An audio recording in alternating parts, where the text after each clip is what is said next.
बहुत समय पहले की बात है। एक बार बारिश के देवता इंद्र किसानों पर बहुत क्रोधित हो गए। उन्होंने किसानों को यह श्राप दिया कि अगले 12 वर्षों तक वह बिल्कुल भी वर्षा नहीं करेंगे। परिणाम स्वरूप किसान कोई भी फसल नहीं उगा पाएंगे। किसान यह सुनकर डर से कांपने लगे। उन्होंने बहुत गिड़गिड़ाकर इंद्र से अनुरोध किया कि वह अपना श्राप वापस ले लें। इंद्र अपनी बात पर अटल रहे। उन्होंने कहा, यदि शिव अपना डमरू बजाएंगे तभी मैं वर्षा करूंगा। किसान तब महादेव शिव के पास गए। उन्होंने शिव से वर्षा वापस लाने के लिए अपना डमरू बजाने की प्रार्थना की। शिव ने हल्के से मुस्कुराते हुए कहा, इंद्र की बात सही है, पर मैंने 12 वर्षों तक डमरू न बजाने की प्रतिज्ञा की है, इसलिए अभी कुछ नहीं किया जा सकता। तुम्हें 12 वर्षों तक इंतजार करना होगा। किसान निराश होकर अपने गांव लौट आए। उन्हें यकीन हो गया कि अगले 12 वर्षों तक कोई फसल उगाना संभव नहीं है। इसलिए उन्होंने खेती के अपने सभी उपकरण समेट कर रख दिए। गांव के लगभग सभी किसानों ने जब हार मानकर आलसी जीवन जीना शुरू कर दिया, तब भी गांव का एक किसान हर दिन की तरह अपने खेत में हल चलाने लगा, बीज बोने लगा और नियमित रूप से जमीन की देखभाल करने लगा। दूसरे किसान उसे देखकर मजाक उड़ाते थे। वे कहते थे, अरे मूर्ख, तुम क्यों बेकार में मेहनत कर रहे हो?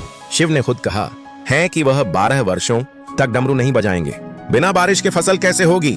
वह किसान शांत भाव से उत्तर देता था, मैं जानता हूं कि 12 वर्षों तक कोई बारिश नहीं होगी और कोई फसल भी नहीं होगी, लेकिन अगर मैं 12 वर्षों तक काम नहीं करूंगा तो मैं खेती करने की आदत ही भूल जाऊंगा और मेरा हल, बीज और जमीन सब कुछ बेकार हो जाएगा। जब 12 वर्षों के बाद बारिश शुरू होगी तब मैं बिना किसी देरी के काम शुरू कर सकूं, इसलिए मैं अपनी इस आदत को बनाए रख रहा हूं। उधर स्वर्ग में देवी पार्वती दूर से यह सब देख रही थीं। किसान की बातें सुनकर पार्वती को बहुत आश्चर्य हुआ। उन्होंने शिव के पास जाकर कहा, क्या आप सचमुच अगले 12 वर्षों तक डमरू नहीं बजाएंगे? फिर तो आप भी डमरू बजाने की आदत भूल जाएंगे। पार्वती की बात सुनकर शिव चिंता में पड़ गए। उन्होंने सोचा, अरे हाँ, अगर मैं 12 वर्षों तक डमरू नहीं बजाऊंगा तो हो सकता है मैं डमरू बजाने का तरीका ही भूल जाऊं। यह सोचते ही शिव ने तुरंत अपना डमरू बजाकर देखना चाहा कि वह इसे बजा सकते हैं या नहीं। जैसे ही उन्होंने सोचा वैसे ही उन्होंने किया। शिव के डमरू बजाते ही उस जोरदार आवाज से बादलों का निर्माण हुआ और तुरंत ही जोरदार बारिश शुरू हो गई। बारिश शुरू होते ही बाकी किसान घबराकर इधर उधर भागने लगे। उन्होंने 12 वर्षों से रखे अपने उपकरण निकाले और जल्दी से जमीन जोतने की कोशिश करने लगे।